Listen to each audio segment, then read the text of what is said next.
The media call. This was a disaster of a media call. A lot of embarrassing moments. The journalists and the dirt sheets made themselves look like a bunch of fucking geeks on Tuesday afternoon. And I will start with this. This was one of the more hilarious portions of the media call. And this is something that Jesse hasn't been privy to yet, so his reaction is going to be genuine. He addressed Britt Baker. Now, the news was last week where it was reported by Bodyslam.net that Britt Baker is looking for a way out of her AEW contract and looking to leave AEW, which should come to no surprise to anybody listening to us. We have made this speculation for weeks. I mean, this is just not a new thing. This has just been something. I mean, she's been off TV since when? November? So you would imagine that the woman is very much wanting to do something, and she does not want to be there. Or if she does show up tomorrow, I also wouldn't be surprised, seeing that the news has kind of been making the rounds. She could very well be in the gauntlet match tomorrow, or on Saturday, rather, but we don't really know for sure. But Tony Khan he commented on the status of Britt Baker during the All In media call, addressing her long absence from the company and their programming. Tony Khan shut down any rumors that she was looking to leave the promotion.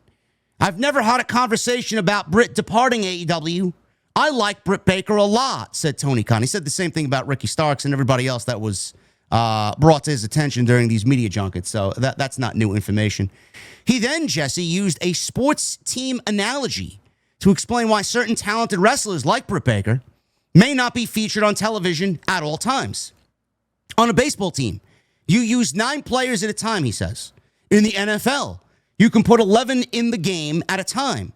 Pro wrestling is unique because you can use a different number of people, but there is still only so many slots to fit into the show. We haven't used everybody, and there are some really talented people on our bench that we can call in that would be a great part of the show. I absolutely think that applies to a number of women and men that are not necessarily being featured right now. He also stated that his focus in 2025 has been a tight, focused show and not trying to force everyone every week. He left the door open for Baker's return when the time is right. He also said this: Britt is a great example of somebody that is very talented and we could utilize in AEW with the right situation and at the right time.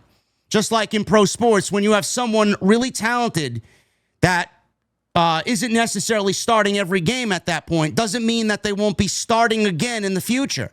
It makes sense for me to look at the AEW roster like a sports team and trying to manage the minutes and rotation.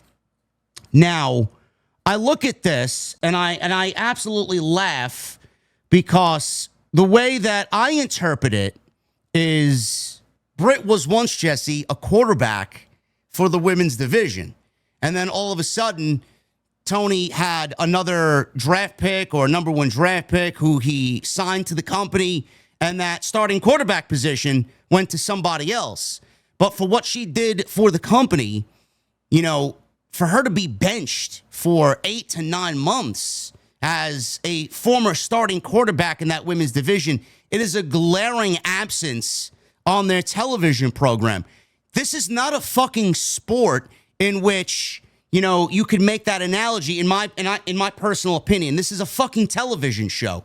I get that he wants to tighten the ship, but if you can find TV spots for AR Fox every fucking week, and you can find TV spots for the Gates of Agony or Vanilla Baby every week, why isn't he finding a role for Britt Baker on the show? That's what I don't really grasp here. What do you make of that analogy, Jesse? Does that sound ridiculous to you? It absolutely sounds like a fabricated response to try to blanket cover why so many different people are not featured on TV when they should be. You don't. All right. So I understand the analogy he's trying to make, but no professional team benches their best players. It just doesn't happen. If anything, you can rotate them. And to be honest with you, if he would have implemented something that I pitched to AEW back when they first started, and that is implementing a rotating roster to keep your roster fresher and healthier, so that they would all get a rolling few weeks off every year. But that's not what he does. And we all know that's not what he does. She's not on TV for personal reasons, whether the reasons are hers or his or theirs together, whatever the case may be. Look, I understand that if there's something going on backstage and it's not to be made public, I get that. As much as I would love to have all of the answers and all the information that goes on because I'm a fan, I get that we are not going to always get that. But my God, you got to do a better job at lying to us than this. This is not even believable.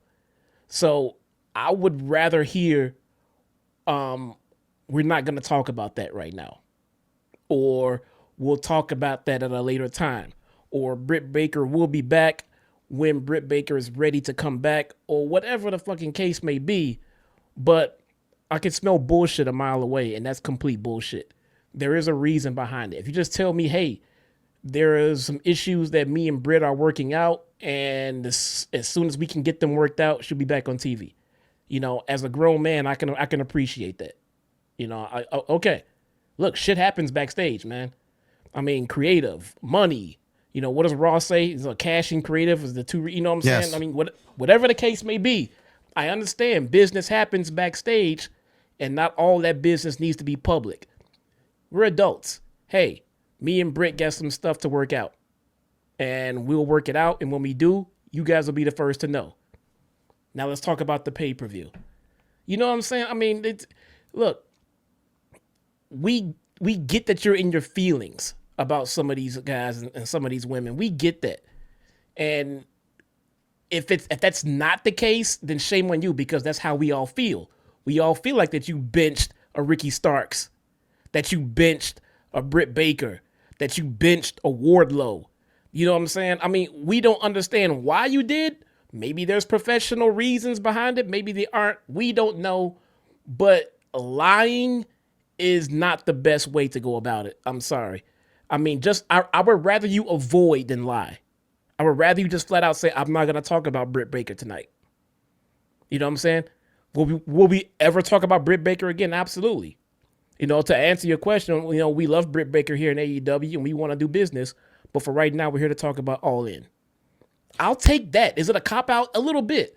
But I'll take that over a flat-out lie. I don't believe any fucking thing you said, bro. Well, first of all, I mean, he's explaining AEW in a football sense. I mean, football has how many weeks of television? 17, 18 weeks of television minus the playoffs? Yeah. Man, you're comparing a fucking 52-week schedule, which is creative because you are in charge of the show. Everything dictated to us is based on who you want on the show, what you want the show to look like, how you want the show to feel, and who you want on television. You can't make that analogy, 17 weeks compared to 52 weeks. What that tells me is that you benched her because you want her off television for 8 or 9 months. That's the only reason you said that. Because you're a football owner and you're comparing sport to sport. You can't make that analogy in this case. It's absolutely mental that he did. Mental. No, that doesn't math. That doesn't equate. That's not the same thing. It's so far apart. It's ridiculous. Not even apples and oranges. I mean, it's fucking cars and pencils. I mean, it's so far off the radar. It isn't making any fucking sense. If you don't want to tell us why you're not putting her on television, just fucking tell us that you are not going to tell us why you're not putting her on television. I'd rather take that than the flat out lie. I mean, you invite the media there. I mean, I'm assuming that you allow them to ask whatever questions they have. So if you're prepared for that, be prepared for it. You must know that Britt Baker's been in the news all week. Of course he knows these things. So I mean, you must have a better prepared answer than this. That's just a flat out lie. I don't believe in lying to your audience. I would rather you just say we're not gonna talk about it. Coming out and just I see some of these posts he's putting out there on social media. I'm like, bro, that's just a lie. That's just a flat out lie. You know, Jesse, he was asked about the Jon Moxley lawsuit with that cameraman that was shoved down that didn't know Moxley was going to shove him down. And Tony Khan's response to that was, I'm sorry, I can't answer that right now. That's all he had to say. That's it. That's all he had to say. I'm sorry, I can't comment on Britt Baker. We're working through it. I'd like to have her back on television. Next question, please. That's it. Yeah. Hey, I mean, look, I know she's been in the news. We all want to get Britt Baker back. Same for me. Britt and I have some things to work out. When we get them worked out, we'll let you guys know. Just don't answer it, man. That is way, way better than sitting there and telling us something that just feels like a flat out lie. Even if that was the absolute truth, I'd rather you just say, we're not going to talk about it, because that truth just sounds like a fucking lie. He used the benching of the quarterback analogy. It's like saying she's on the bench means she's, to me, interchangeable. So it's like, you completely ignore her star power and what she brought to AEW as the first female signed to the company, man. If you're truly managing minutes and you want to tighten the fucking show up, why are people less talented with less star power getting on television over Britt Baker? You don't want her there. If you did want her there, you would factor her star power and her ability as a performer into the show. You would put her into the show and use her for what she's worth. Right now, you're telling me and everybody else that you don't find Britt Baker to be worth anything right now in 2025. So you made this analogy and you made yourself look more stupid. That's the way I see it. Look at this. Britt Baker is a pillar. Yeah. Where are your pillars in 2025? We got MJF. MJF is still here, right? We got what, Darby? We'll see him on Saturday, yeah. Jungle Boy? Non-existent. I think we see him on Saturday, too. And we got Britt Baker. Non-existent. 9 months off television. I don't think your pillars are in a good spot right now. MJF should be higher up on the card. But I understand why he's not at the current moment. I understand that. And everybody can't all be on top at the same time. I'm just saying MJF has not felt like MJF in a very long time. All right? Darby's went out climbing mountains. I'm glad he's safe. I'm glad he's okay. Need him back on TV very soon. Jungle Boy's had his goddamn issues, man. But this character redo and getting back on TV after the London incident, it's been good, but that just went away. I don't understand why that's not happening. Britt Baker, we just talked about that. If your pillars are all falling apart, then your company is coming down. I mean, just by definition of what a pillar does.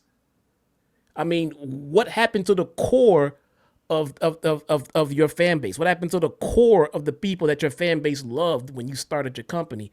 Did you give up on them? Did you give up on Britt Baker? What happened? I don't know. He gave up on her for sure. That's the gist of it. He gave up on her. His sports team analogy fails. And it fails because it doesn't factor into what he said. Gameplay rotation. This is not a This is not a 17-week fucking season. The reason that Britt's off TV is because he wants her off television, and all of the decisions are 100% on AEW. If they wanted her on TV, she should be on TV tonight. Now look, I get that there has been locker room drama with Britt Baker. And I caught your video where you spoke on it. And we both come here and then we admit that we have, chopped it up with her about a couple of things. We straightened out some errors. We've grown to just be cordial with each other and everything like that. Yes, there was a big lesson learned from that. We all apologize to each other. Yes. Yes. But let's not forget the fact that shit has happened. Whether it was true or not true, we weren't there. We don't fucking know. What we do know is shit has happened in the back that has involved Britt Baker on more than one instance. Is this the reason why she's not on TV? Is it a different reason why she's not on TV? Did she say something to you? That's what we're all thinking. So when you start telling us about these sports analogies that makes no sense, then we're left to just believe that there just must be something with what we're thinking, because the shit you're feeding us is complete crap. So we're not buying that. What is really going on is what we want to know. If you can't tell us that, which I understand, then just tell us, hey, we'll get to Britt Baker when we get to Britt Baker. For right now, we're going to talk about All In. I'm not going to talk about Britt Baker right now. But if you want something, we love Britt Baker. She'll be back on TV as soon as we can get her back on TV.